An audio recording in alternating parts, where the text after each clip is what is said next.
John 1:41. Heuriske, hutas, proton, ton adelphon ton idion, Simona, kai lege auto, heurekamen ton messian, ha esten methermenu amenon, Christos.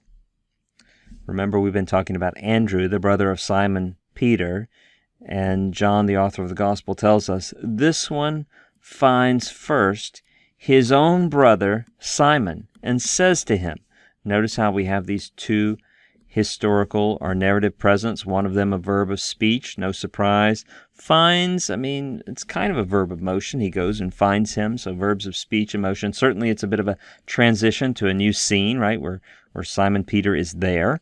So again, just going back over this one, which is, of course, a reference to Andrew from the previous verse, we notice how John's style, his idiolect, he loves demonstrative pronouns. This one finds first his own brother, Simon, and says to him, what does he say? We have found the Messiah. Heurekamen. Maybe you know from English, Eureka, right? Eureka is actually the perfect I have found, right? We just say it, write it with English letters. But heurekamen, that is a perfect active indicative, When you see that kappa there, right, you think 24K gold. This is probably going to be perfect.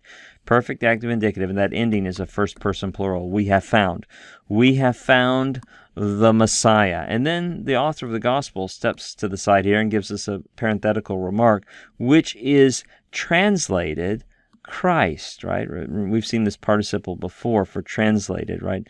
Methermenuo, to translate it. We see that men morpheme. This is just going to be just a present middle/passive participle within context passive, which is translated, right? Which is translated Christ. Just a question for you to think about. The fact that John, the author of the Gospel, felt the need to step out and make that remark, to make that parenthetical explanation, what does that tell us about the audience he expects to hear his Gospel?